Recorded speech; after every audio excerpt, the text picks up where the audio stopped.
on a Monday night hyped as the biggest of all time, with both companies looking to start the new year with two of the biggest TV shows in their history, WCW went on the air first with an all-time record gate at the Georgia Dome in front of over 40,000 people in its home base of Atlanta, set to be headlined by the Starrcade '98 Goldberg vs. Nash rematch, with the last month of angles culminating on the night, as well as Hulk Hogan making his TV return for a final farewell appearance and Ric Flair's first night as the new WCW president.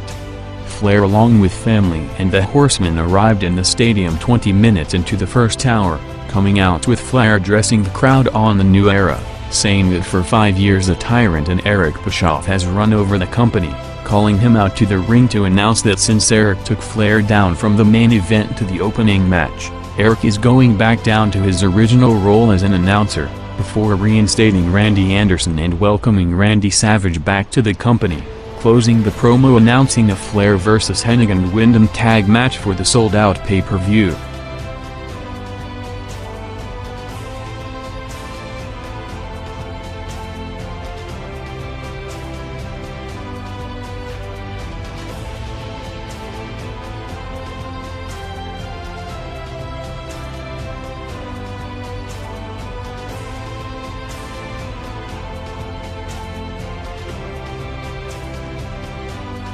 WCW's big angle of the night started next as 2 minutes from the top of the hour, Bill Goldberg was shown backstage with cops looking to arrest him for an unknown allegation, setting up the show-long angle with Nitro taking a commercial break just when crossing over to 9 p.m. As Goldberg was getting arrested on TNT, Vince McMahon and the corporation came out to open Raw, interrupting a Shawn Michaels video package with him warning him not to show up tonight after getting fired last week. Vince said that Michaels won't be here and everyone involved in Shane getting attacked by Mankind will be punished, just as Shawn was shown entering the building coming out with backup alongside DX. Michaels told Vince that he can't fire him as he has an ironclad contract, making his first decision back by putting McMahon as number 2 in the Rumble to guarantee an Austin vs. McMahon clash in the match, ending the segment telling Vince that he has a stone-cold surprise for him to be revealed later tonight. With all the hype heading into Monday night, the WWF went with an unusual strategy to counter the expected boosted interest, headlined by the Goldberg-Nash title match, giving away the result of the main event with Foley winning the title on the company website before the show went on the air, with Raw with all the buzz surrounding both shows opening huge with a 5.9 rating, not only the highest rated opening segment but close to an all-time record overall.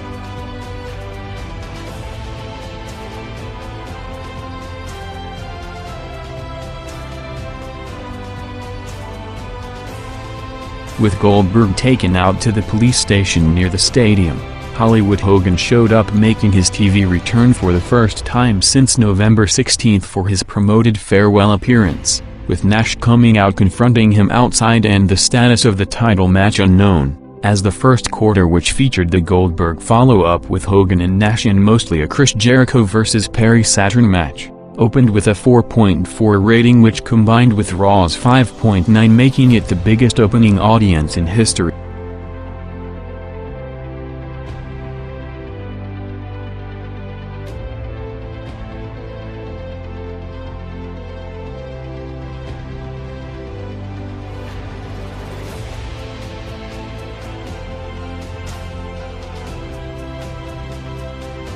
Raw's second quarter started with a Shamrock vs. Blackman match and a Shamrock vs. Billy Gunn backstage brawl, with Mankind coming out for a promo moments later.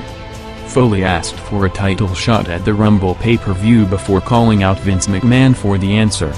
At the same time, Goldberg arrived at the police station with the allegations against him revealed, as Elizabeth claiming that he's stalking her at various locations, followed by an Eddie Guerrero LWO skit, which would also be Eddie's final appearance for the foreseeable future, with him involved in a major car accident 3 days earlier on New Year's Day, with Nitro maintaining a 4.4 rating in the second quarter.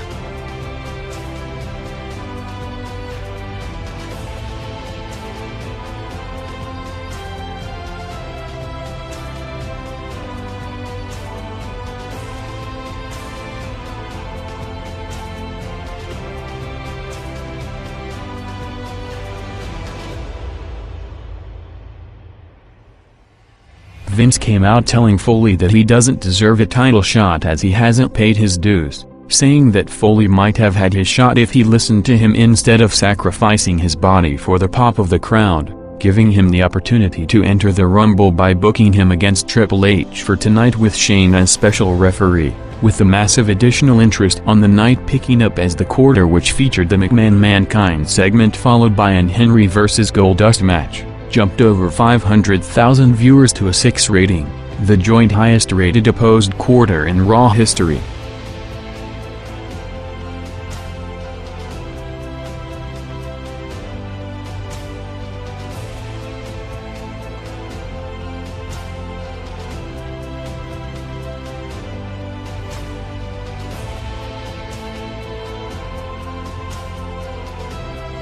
While Raw picked up 2 all-time record levels, it didn't come at Nitro's expense as WCW also gained at the same time to a 4.5 rating for a second update from Goldberg and a Cruiserweight tag match going 8 minutes. With the Monday Night Wrestling viewership about to reach new heights with less sports competition to start the year, WCW also had every major player about to come back with Randy Savage and Sting while not appearing on camera at the Georgia Dome, with them set to return to TV programs over the next 2 months.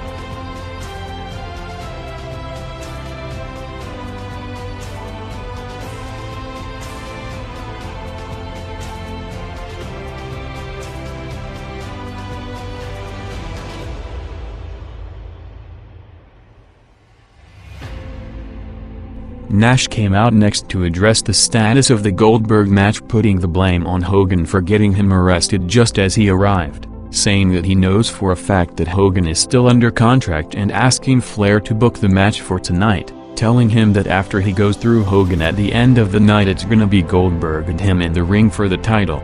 Flair came out saying that he knows Hogan is pulling the strings behind the Goldberg allegations, telling him that he's not gonna just dance off to Hollywood and make a movie after this, booking him tonight as Goldberg's replacement if he can't get there in time to set up the first ever Nash vs. Hogan match. WCW continued with the loaded Star Power quarter which jumped over 600,000 viewers to a show-high 5.1 rating as Hogan was out next for the response promo, saying that he was supposed to make his final appearance tonight but Goldberg's actions forced him back, accepting Nash's challenge, saying that he owes his fans one more retirement match and he's gonna beat Nash and retire with the belt. With Tony taking shots at WWF's tape draw show throughout the night, things were taken to the next level just as Hogan was walking out of the ring, as under Eric Bischoff's instruction, Tony told viewers that Mick Foley is gonna win the WWF title on Raw tonight in one of the most talked about moments in Monday Night War's history.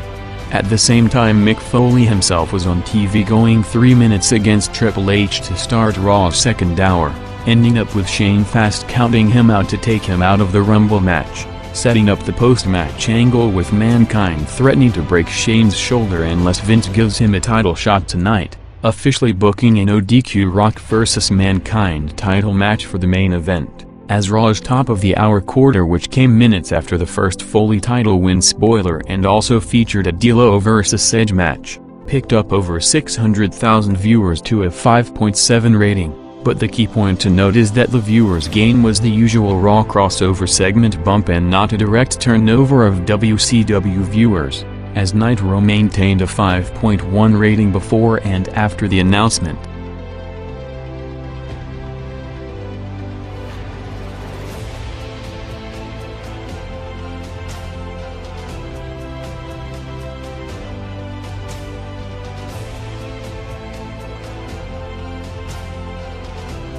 Scott Steiner vs. Conan going 4 minutes opened Nitro's third hour with a 5.1 rating, as with the first spoiler of the Foley title win taking place at 9:58 p.m. 10 minutes later, Tony told viewers about the title change for the second time at 10:08 while continuing to take shots at Raw for being taped every other week.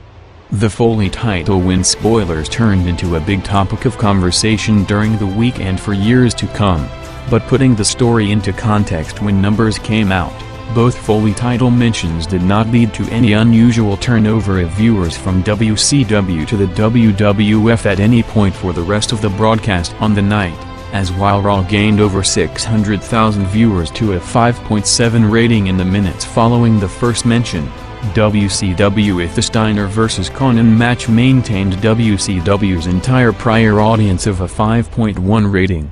The next quarter saw WCW drop around 500,000 viewers to a 4.7 rating for the Bigelow vs. Wrath match, but that was more in line with the usual pattern of numbers after the top of the hour segment, while adding to that Raw, which featured McMahon punishing Patterson and Briscoe by putting them in a handicap match against Kane, maintained the previous 5.7 rating without any unusual bump of viewers.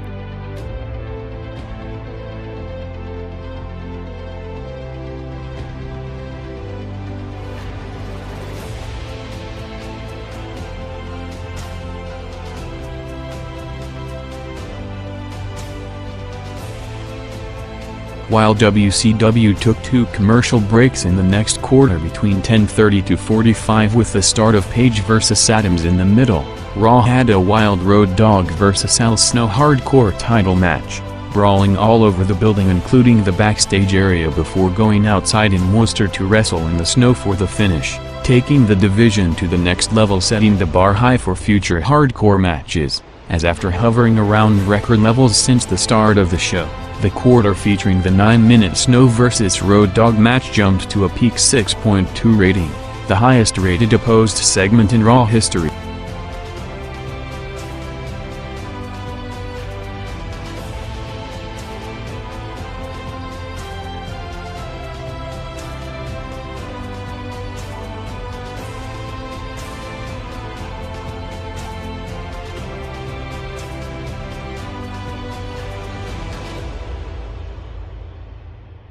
Raw had another major angle just before the main event with DX double-crossing Shawn Michaels as he was about to leave the building with the wrong car keys, setting up McMahon's promise with the corporation attacking Michaels to leave him laying on the car in the snow with blood all over him, writing him off TV with him set for an upcoming back surgery which will rule out any possibility of him potentially returning to the ring at WrestleMania 15 like previously rumored.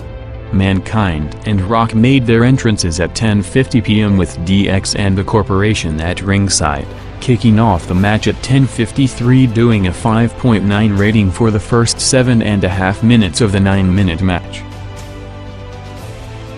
Nitro's final quarter saw the end of the Page-Adams match in the setup for the big angle of the night, with Goldberg getting the word that all charges were dropped, driving back to the Georgia Dome with Hogan and Nash about to come out. With WWF Creative taking detailed storytelling on wrestling television to the next level with the build to the Survivor Series swerve, WCW responded back in the execution of the lead-up to tonight's show-long angle with subtle teasers for what's to come all over the last month of TV and during the night, starting with Hogan faking retirement and the reuniting of the Outsiders, to Steiner and Bagwell recruiting Luger behind Connan's back, Elizabeth framing Goldberg and constantly looking at the watch to see if enough time had passed, and Nash and Hogan playing Flair into booking the match.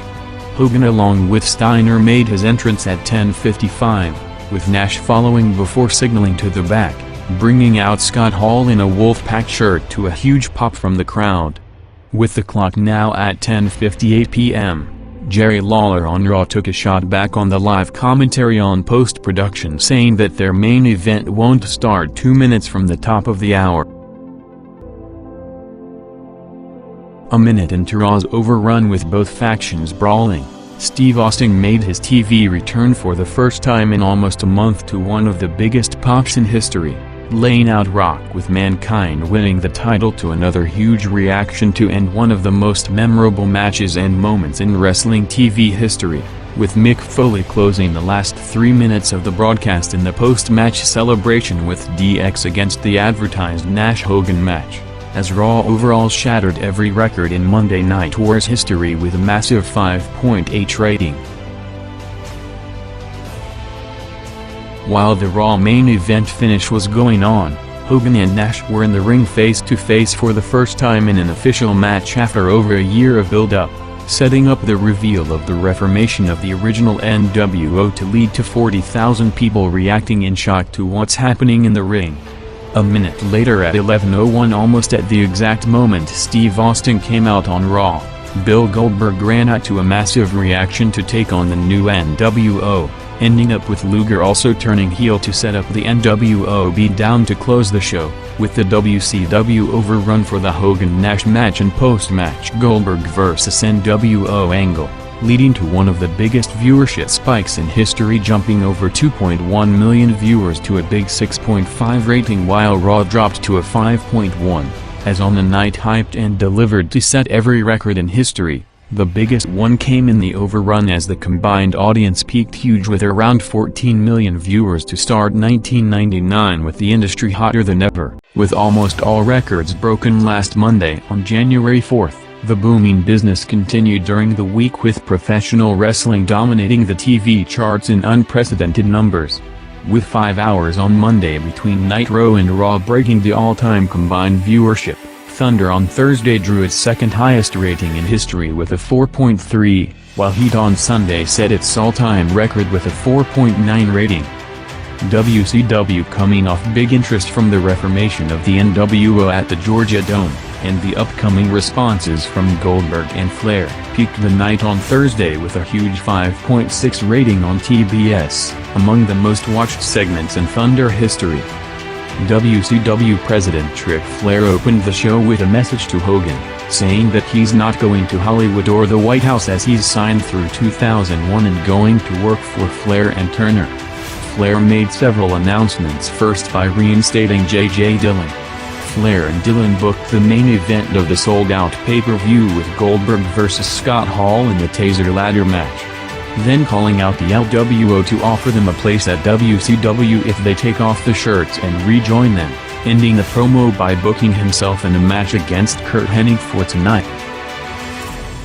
During his promo on Thunder, Flair ordered Bischoff to be in his office tomorrow at 8 in the morning, with the company hyping footage from the meeting. Eric arrived at the office at 7:45 to find out that his car spot and entry pass were both taken, with Flair making him wait. Eric took a shot at the early 90s regime of the company, saying that when Flair and Jim Ross ran things, they couldn't put 400 people in a building if they paid them. Flair eventually called Eric to his now former office, questioning him on the Hogan-Nash situation from Monday. Flair then took Eric outside, telling him that there are no more limousines and he's driving in a truck to set up the ring. The segment, drawing a 6.4 rating, was the highest rated segment in the first hour history, with the first hour overall setting its all-time record with a 5.9.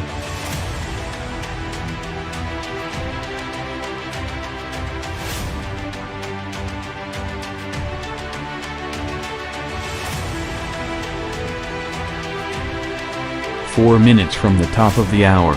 the Wolfpack limousine arrived, with them walking to the ring flanked by the Hells Angels in an impressive entrance, with Hogan promising an NWO backup group coming as a response to members of NFL's Atlanta Falcons jumping to the ring to join Goldberg post-Nitro in Atlanta. Hogan responded to Flair saying that he's under contract and going to be president and world champion at the same time, with Nash and Steiner hyping their matches tonight with Giant and Page, on what is set to be Giant's last show in the company.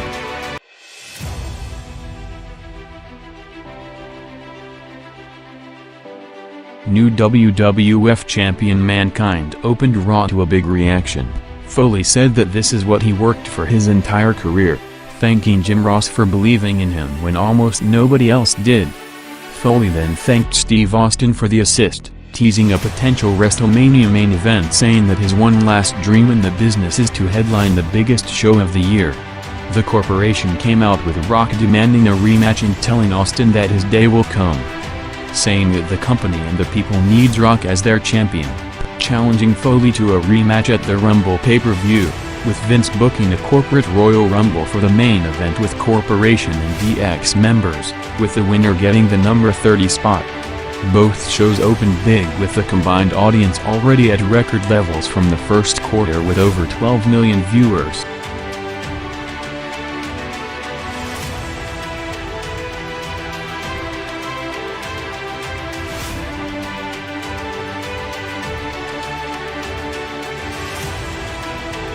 Rey Mysterio, who was the only one not to take his LWO shirt out of loyalty to Eddie Guerrero, was confronted by Lex Luger, coming less than 2 weeks after Eddie was involved in a major car accident. Luger ripped his shirt with Rey making a comeback before Luger took control, as Wolfpack member Konnan came to the ring telling Luger to stop as he knows Rey since he was a kid and he's not a threat to them, bringing out the entire Wolfpack back to the ring with Nash and the crew turning on Konnan to kick him out of the group. Giant came out hyping the match with Nash built to cement the best big man in the industry, coming after Hogan blamed him for Flair beating Eric. Giant said that after he's done with Nash he will also take out Hogan.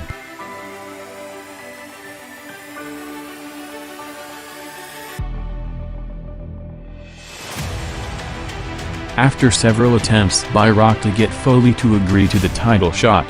offering a no DQ match with the corporation banned from ringside, Foley eventually agreed, but with an I quit stipulation, with no DQ, no corporation and no stoppage for blood loss, setting up the rematch and hyping the match to be one of the most violent matches in company history, with Vince also booking Foley vs. Kane for the belt for later in the show.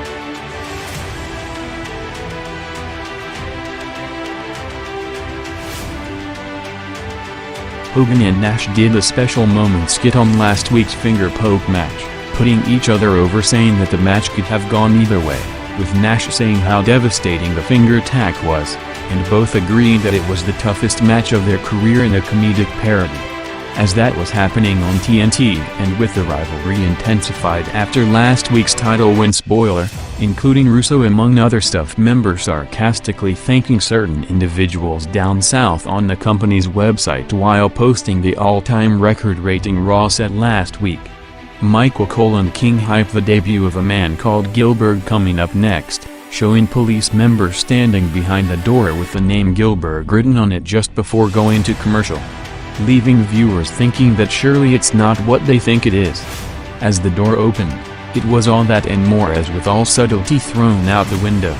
Dwayne Gill came out doing a comical spoof of Bill Goldberg, imitating his mannerisms with the Job Squad holding sparklers for his entrance, combined with piped and chants and Michael Cole being fed lines talking about how he can't see people chanting.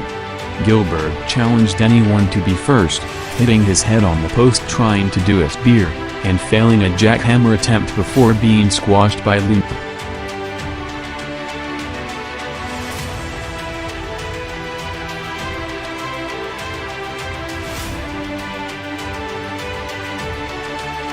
WCW gained over 1.2 million viewers to a show peak 5.5 rating for Scott Steiner vs. Dallas Page, going 10 minutes for the TV title. Also hyped was a special sit-down interview with Goldberg responding to everything that happened since Starrcade, with clips from the interview airing throughout the show. Goldberg said that he made a mistake thinking his match with Nash was going to be one-on-one, saying that Nash knew the moment he entered the ring that he can't beat him, saying that Luger made the biggest mistake of his career and from now the question is not who's next, because after he's finished with him there would be nobody left, starting with Scott Hall Sunday at Sold Out. WCW showed the follow-up on Eric Bischoff's day, showing him at the arena in Knoxville setting up the ring, taking orders from longtime head of the ring crew Klondike Bill and some good exchanges.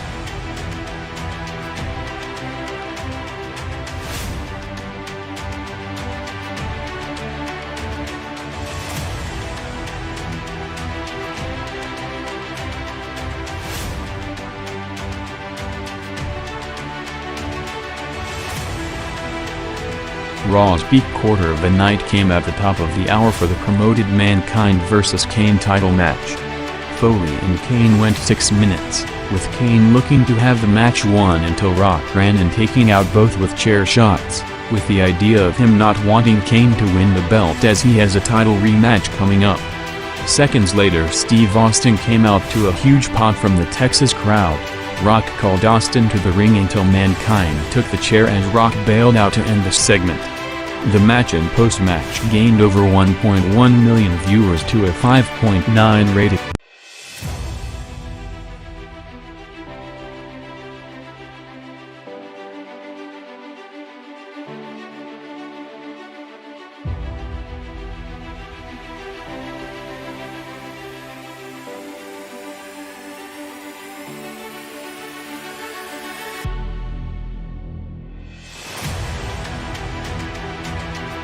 Next on Nitro was Scott Hall vs Bigelow, going against Triple H vs Edge on Raw. Hall hyped the Goldberg main event Sunday before beating Bigelow with the taser after Disco's interference. After that, WCW took 3 commercial breaks in a short period, which hurt the number for the next quarter, featuring the entrances and first minute of the Ric Flair vs Curt Hennig match. After weeks of build-up with the mention of a mysterious heat, the Acolytes brought out Dennis Knight as the lights went out, bringing out Undertaker, making his return to Raw for the first time since December 7th. As a message from Taker was heard, with him saying that the Ministry of Darkness is coming to take over. Taker then stood over Dennis Knight and began a cult-like ritual, speaking in tongues before cutting his own wrist and pouring the blood into a glass for Knight to drink, ending up with him carving up the symbol on Knight's chest with a knife, in one of the darkest segments ever on wrestling television. With wrestling more edgy and more popular than ever before, bringing its content to a mainstream spotlight in regards to children, the segment ended up being heavily edited in numerous versions of the Raw broadcast around the world due to its graphic content. On the original live broadcast on USA Network, the segment bumped draw over 900,000 viewers to a 5.8 rating.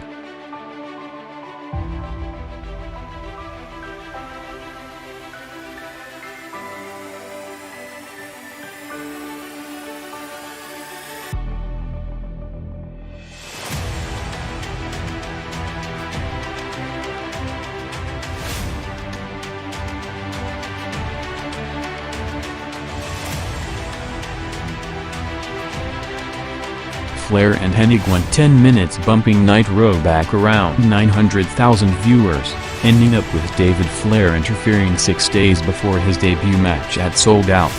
Nash and Giant made their entrances 2 minutes before 11 p.m., in a match hyped to find out who the true giant of the NWO and the industry in general. With the situation as it is, there was only one outcome, as Paul White has already agreed terms with the WWF, with the official signing set for February 9th, the day his current contract expires with the company. The match went 6 minutes with Nash going over.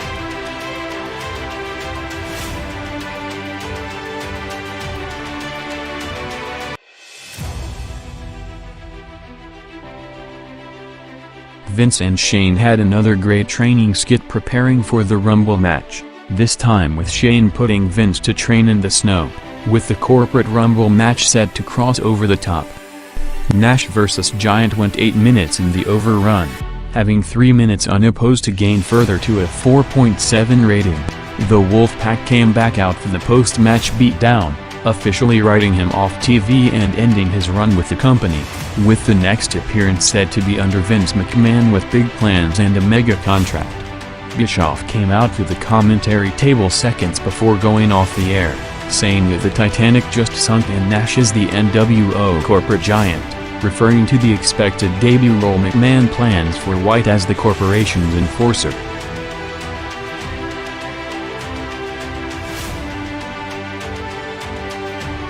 Vince and Chyna ended up being surprise entrants to the Rumble match, with Chyna going over as Austin came out to distract Vince, with him taking a great bump over the top, beating the Night with a 6.1 rating.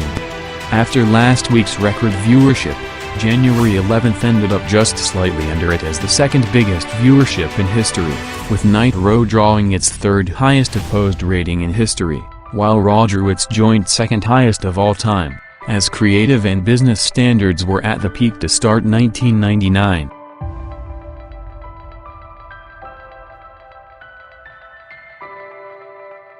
With Rick and David Flair winning their tag match last night, the big angle of the night came right after, as the Wolfpack came out handcuffing Rick to the rope while beating down David in front of him in a brutal segment to set up the first Flair vs Hogan match since 1996 for Super Brawl. Flair and the Horsemen opened the show in the parking lot waiting for the NWO limousine to arrive, telling Hogan that he's a dead man the moment he steps in the building, continuing the intensity from last night's segment, which saw Flair with a money performance and selling the beatdown of his son while aggressively cursing Hogan throughout. The Wolfpack entered the arena as Flair attacked the limousine before running to the ring, telling Hogan that at Super Brawl 2-man walk in, only one walks out. saying to forget about the belt as he wants to kill Hogan dead. Flair then called out Bischoff, saying that he knows he's behind all that, telling him that he's going to wrestle him tonight. Eric refused, saying that it's not in his contract, as Flair offered him a stipulation that promoters wanted to book for decades, with him putting his hair on the line if he loses. Eric still refused, so Flair put the company on the line as David walked to the ring, telling Rick that he's going to take out Eric. Bischoff quickly agreed with Flair, making it an official hair versus hair match.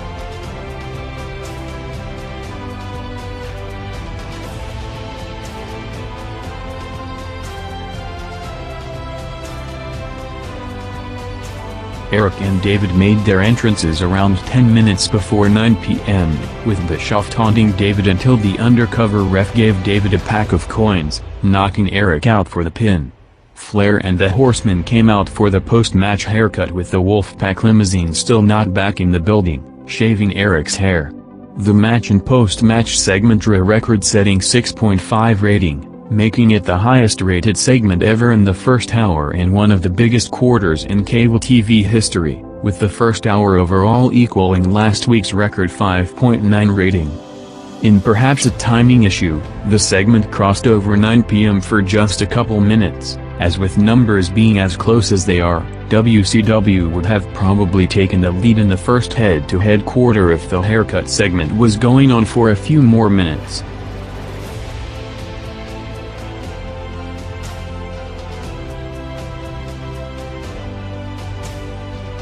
With him officially out of the Wolfpack and with rumors of legit backstage political issues with Nash now that he was back in the Hogan camp, Konnan came out for the response promo, making several personal shoot comments on his relationship with the Wolfpack members over the last year, saying that him and his crew are coming after them, and ending the promo telling Nash that if he's not the lead wolf, the view never changes, in reference to him being back with Hogan.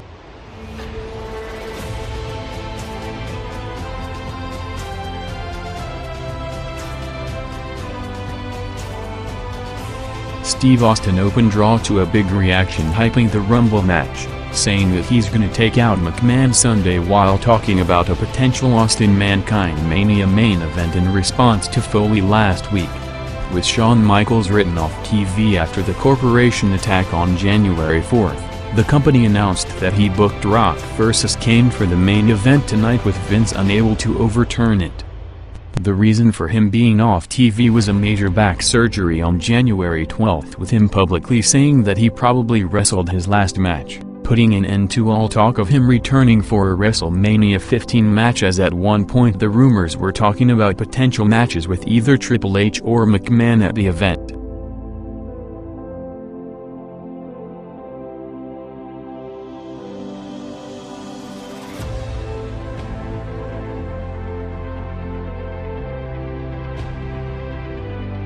Around an hour after the Flair attack, the Wolfpack returned to the building, with Eric showing Hogan his new haircut, telling him that Flair did it.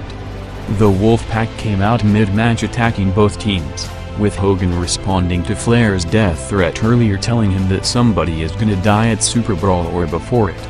With Raw pushing the envelope more than any televised program in the history of the industry, and Nitro unable to respond due to being under Turner's network, this show saw the company pushing the edge, with Flair, Konnan, Steiner and Hogan openly cursing or making obvious gestures and references throughout the show.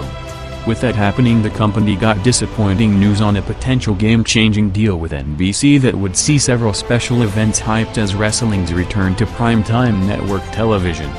As the agreement was about to be reached, the NBA resumed their season after a lockout, and the dates for the specials, originally planned to go head-to-head with the WWF Valentine's Day Massacre and WrestleMania pay-per-views, were both occupied, with negotiations continuing for dates later in the year.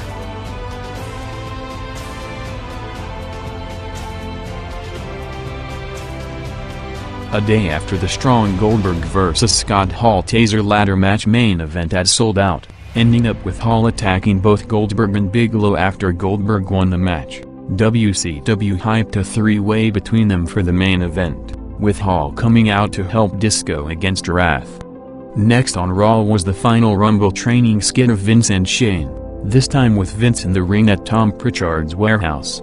Showing McMahon wrestling with Pritchard in the ring along with Vince giving multiple stunners and throwing wrestlers over the top, telling Austin that there's no chance in hell he's winning Sunday.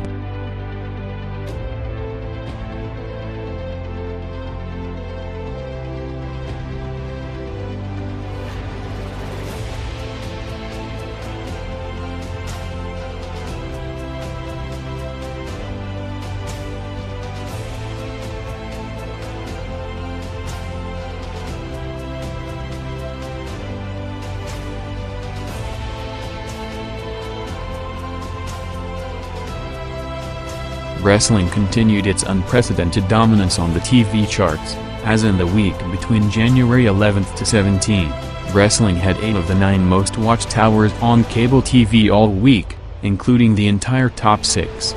Steiner came out for a match against Barry Saturn, cutting pre-match promos on him and Kimberly Page with Dallas off the show in Las Vegas, telling her that Page is probably there cheating. Raw saw Mankind and Bossman starting their hardcore match and a backstage brawl, while showing the pre-match video package on The Rock and Mankind program leading up to the I Quit match.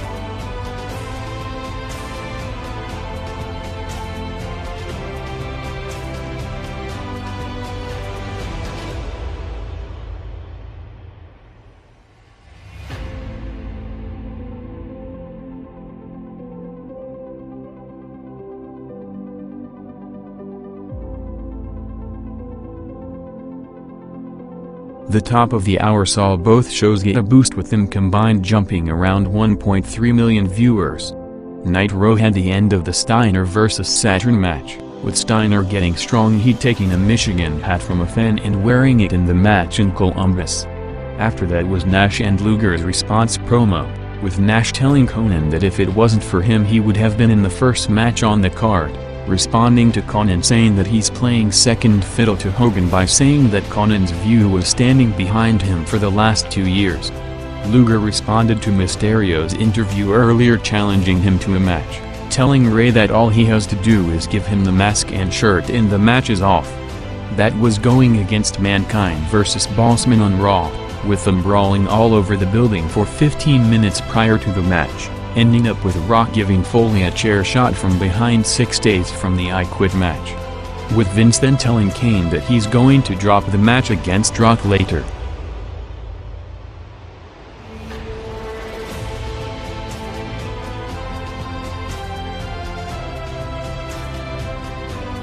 Next on Raw was one of the most talked about segments of the night with Chyna giving Mark Henry 24 hours to tell an unknown secret last night on Heat, or she reveals it tonight on Raw.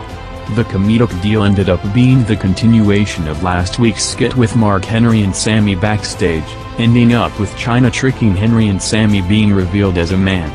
The segment gained to one of the peak ratings of the night, and became a talking point when referring to the company's edgy product when marketing to children, as the media coverage was looking at the effect the WWF product was having on the younger viewers who were emulating the characters due to more kids and teens watching Raw than any program on cable television.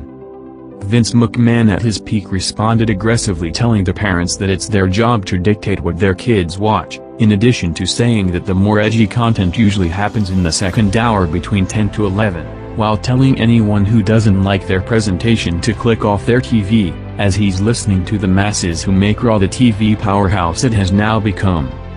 In perhaps the highest profile media piece, which was an ESPN Outside the Lines broadcast filmed weeks later covering the booming business, the interviewer showed McMahon the Henry segment, with McMahon comically laughing in his face while saying that he find it comedic.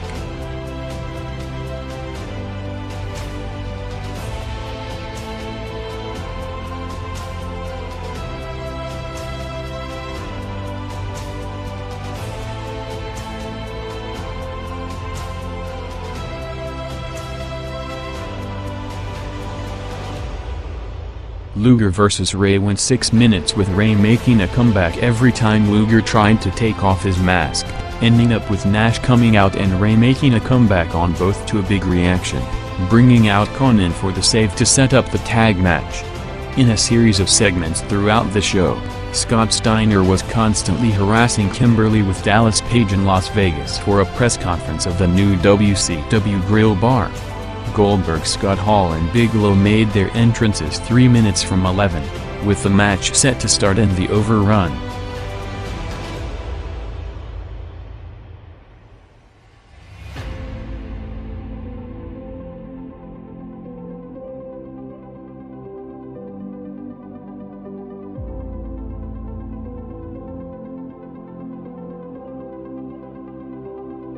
Raw peaked with two 6.1 ratings, for the Mark Henry Chyna reveal and Rock vs. Kane match, along with Chyna vs. Patterson and Briscoe.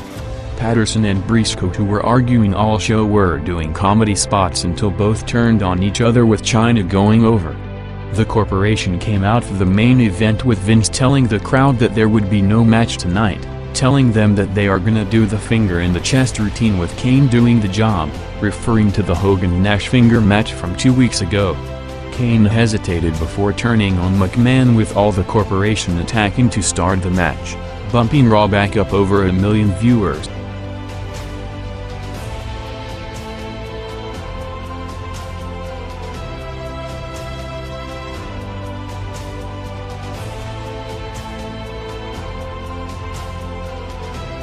The three-way main event and post-match picked up big, gaining over 1.3 million viewers to a show peak 5.3 rating. Goldberg double-speared Hall and Bigelow as the building exploded before the NWO ran in for the save, with Goldberg having the match won. The Horsemen ran out right after, with Flair going crazy after the Wolfpack members, who were bailing out to their limousine, sprinting after them to the parking lot as the show went off the air in a wild finish.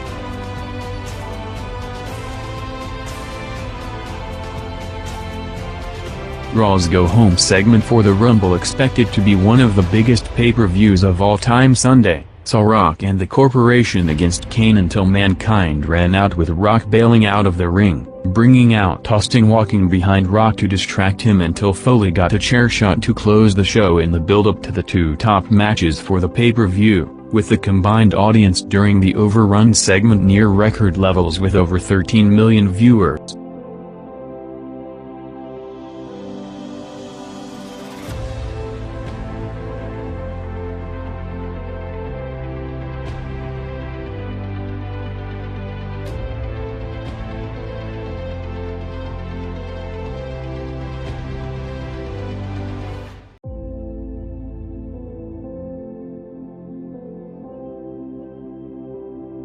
After a record-breaking month to start 1999, with the industry boom peaking even further to the next level, January 25 saw both companies continuing to go all out, with all-time records in every aspect of business shattered by the day. With the WWF coming off one of the biggest pay-per-views of all time in Royal Rumble 99 the night before, WCW had every major player on the show either working a hyped match or involved in a show-long angle. After two record audiences in the last 2 weeks during the unopposed hour, Ric Flair and Eric Bischoff continued the angle to set up Flair putting Eric in the merchandise concession stand for the rest of the night, with the first hour built on the NWO B team waiting for the arrival of the Wolfpack in the Dallas airport, with Stevie Ray and Curt Hennig the only two not wearing NWO shirts.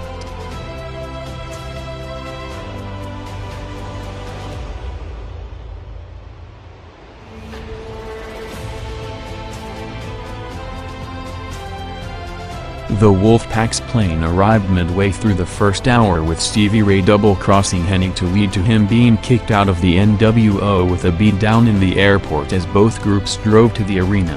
An intriguing aspect of the dynamic in the newly reformed NWO was that the hierarchy displayed on the television segments played off and mirrored exactly the real-life pecking order behind the scenes, as viewers basically got to see the real personalities in the group just being themselves, with the entire crew going unscripted, resembling a legit conversation and back and forth inside jokes between them.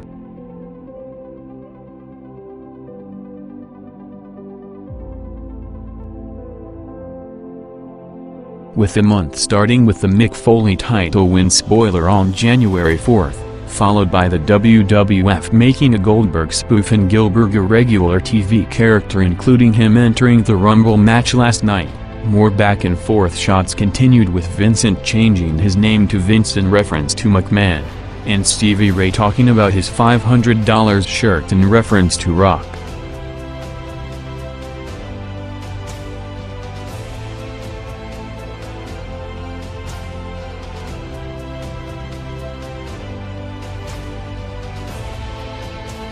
Bam Bam Bigelow was out next, calling out Scott Hall, making references to his ECW days, challenging him to put the Taser up in a ladder match. Ric Flair's promo followed, hyping his title match against Hogan at the Super Brawl pay-per-view, while booking several matches for tonight, including Bret Hart's return match after over 2 months, and a big 6-man tag for the main event with Flair, Benoit and Mongo against Hogan and 2 Wolfpack members. Unlike last week when the Bischoff vs. David Flair match and haircut segment that drew a big audience ended just as Raw started, this time the top of the hour segment crossed well over into the first quarter, as Scott Hall came out 10 minutes from 9 p.m. to accept Bigelow's challenge with the ladder match coming up next. Hall was built in the lead-up to the match as the king of the ladder matches, coming off another strong ladder match with Goldberg at the sold-out pay-per-view last Sunday, along with the famous Shawn Michaels series 4 years earlier, with the Bigelow match continuing the streak as Hall and Bigelow went 15 minutes in another pay-per-view effort on TV. After Bigelow eventually got the Taser, Disco gave Hall another one to set up Goldberg running into Spear Disco before giving Hall and Bigelow a double spear to a huge reaction, ending up with Norton attacking Goldberg with them scheduled for a match later in the show, as Nitro opened with a 4.6 rating, which along with Raw's number making it the joint highest rated combined opening in history.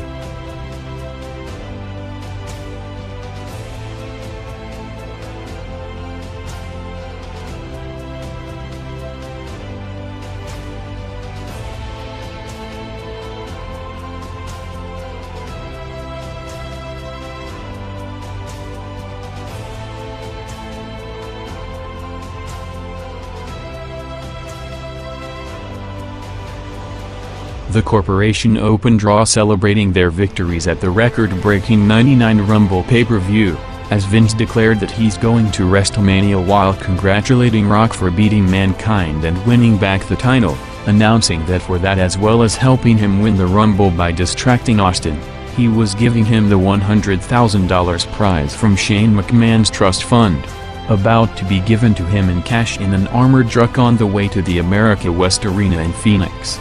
With the WrestleMania 15 main event now set to be Rock vs. McMahon, Vince announced that he is taking himself out of the match and will choose another contender, just as Steve Austin showed up on the Titantron from Texas, revealing that he's in Shawn Michaels' house in San Antonio. Michaels and Austin, already looking a few drinks in, said that they went over the rulebook that said that if the Rumble winner won't wrestle, the runner-up gets the match. Austin offered McMahon the Mania spot on the line for a cage match at the Valentine's Day Massacre pay-per-view, as Vince agreed with Austin, guaranteeing to beat him and go on to face Rock for the belt, with Raw opening huge with a near-record 5.8 rating.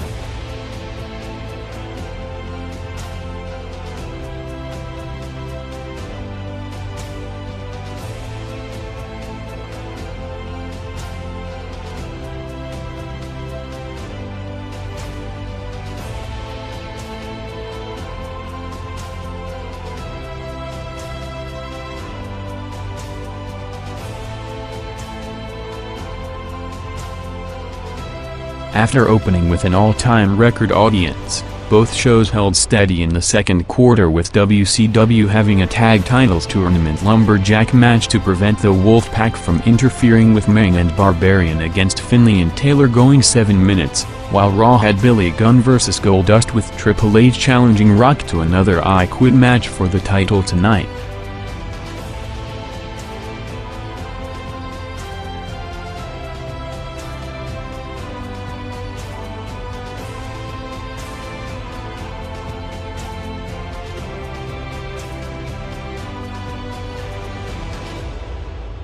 With the oddities in the ring for a scheduled match coming up, Rock came back out unannounced to send them out for the I Quit match follow-up promo, accepting Hunter's challenge to set up his second I Quit title match in 24 hours for the main event.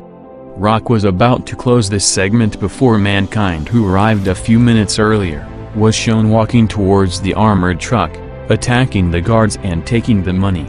Mankind began throwing the money into the crowd before showing the taped interview with Shane McMahon from Heat last night to prove that he didn't say I quit, challenging Rock to the title rematch in an empty arena match at the halftime Heat Super Bowl special next Sunday, set to be one of the biggest promotional events of the year for the company, as coming off the all-time memorable I Quit match the night before. The Rock-Mankind spectacle match was placed to attract a huge audience from a wide range of viewers switching channels on the night.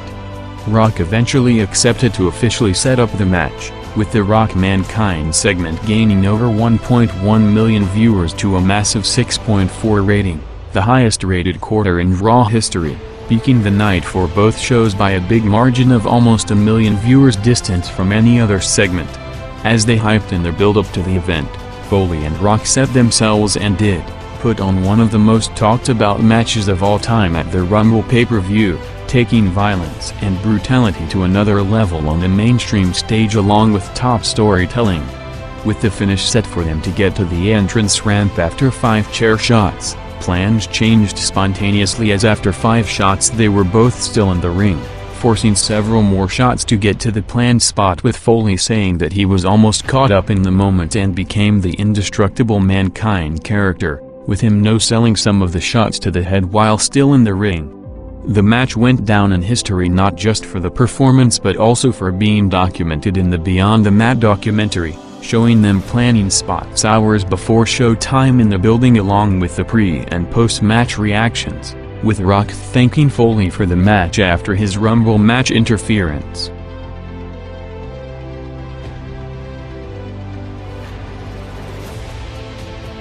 After the peak number for the Rock-Mankind segment, there was a massive turnover of viewers between the shows, with WCW jumping over 1.2 million viewers for Bret Hart's TV return match against Booker, picking up to a 5.2 rating to give Nitro its first quarter victory of the night for the first half of the 16-minute match.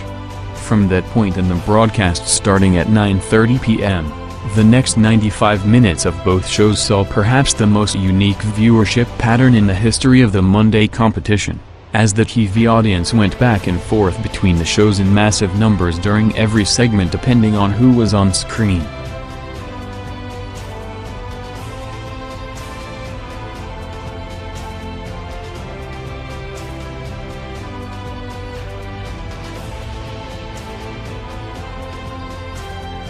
Bret vs. Booker continued in the next quarter, with Bret working his first match since November 30th, going back and forth with Bret going over after a belt shot, while at the same time Raw had a loaded top-of-the-hour quarter first with the Shamrock and Bossman vs. Owen and Jarrett tag titles match set up with Bossman and Shamrock drinking a special inhibitor to counter Deborah, going 5 minutes with Owen and Jarrett winning the tag belts after a Blue Blazer interference. Minutes later Shane McMahon came out with Patterson and Briscoe to call out Kane to the ring, demanding him to apologize, to bring out X-Pac to officially start the build to the Shane vs. X-Pac WrestleMania match, ending up with Kane siding with the corporation as Raw took back the lead, picking up over 900,000 viewers to a 5.9 rating.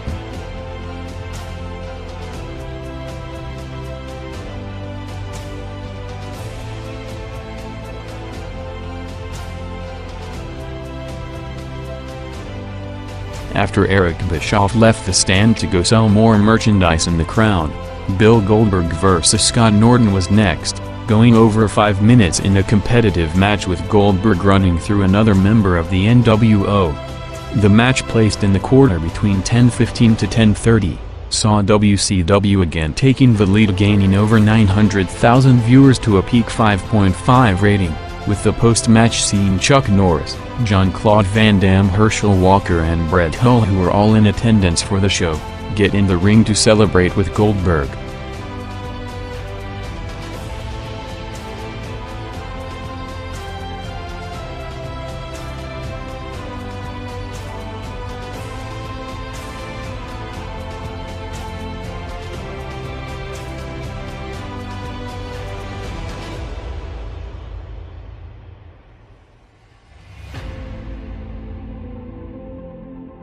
Raw had two comedic skits next, with D'Lo going to the supermarket with Terry, and Val Venis presenting his new movie, revealing that it's featuring Shamrock's sister Ryan to a big pop from the crowd, followed by Val vs. Test to bring out Shamrock for the interference.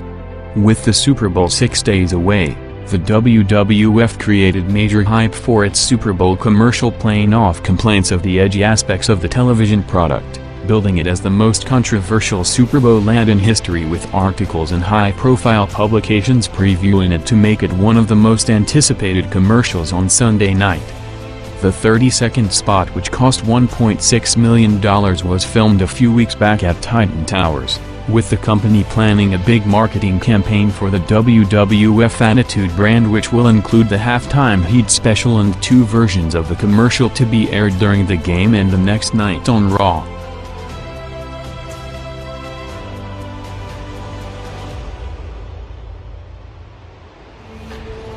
Hogan, Nash and Steiner made their entrance for the main event way earlier than usual at 10:35 p.m., cutting a pre-match promo with Steiner and Hogan hyping their feuding matches against Page and Flair. At the same time, Raw had another wild hardcore match with Road Dogg and Al Snow teaming up against The Brood after their memorable hardcore match on January 4th that drew a massive number, going 6 minutes, brawling all over the backstage area while jumping over 400,000 viewers to give Raw back the lead with a 5.2 rating.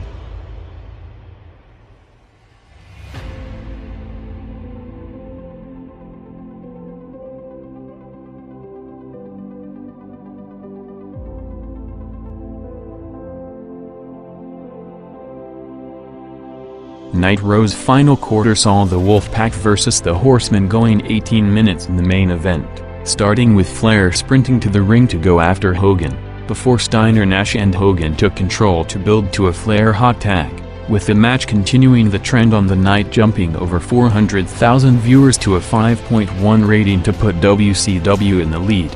Hogan did a radio interview after coming out of retirement earlier in the month, saying that he watched what was happening in the last couple of months and he's back to bring up the ratings and to put money back in everyone's pockets.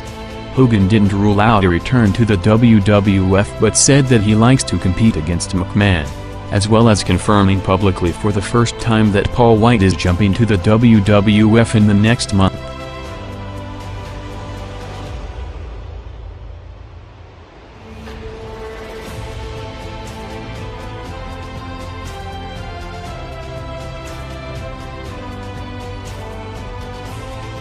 Both shows came in front of big crowds in Dallas and Phoenix, selling out in less than 20 minutes.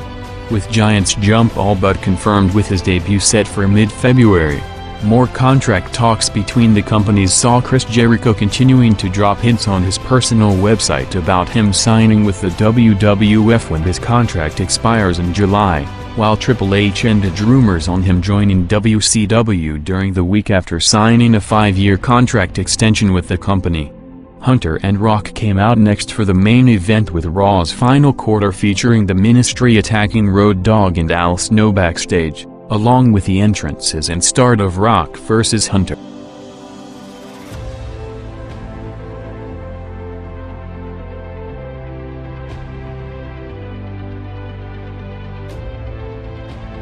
Flair got the hot tag to a big reaction to set up the finish of Eric Bischoff, giving Nash a metal foam finger to hit Flair for the DQ, trying to give him a haircut back before the entire locker room ran out to start a wild NWO vs. WCW brawl, as with the NWO eventually bailing out of the ring after being outnumbered. Goldberg was the last one to come out, going through them to close the show with a 5.3 rating in the overrun.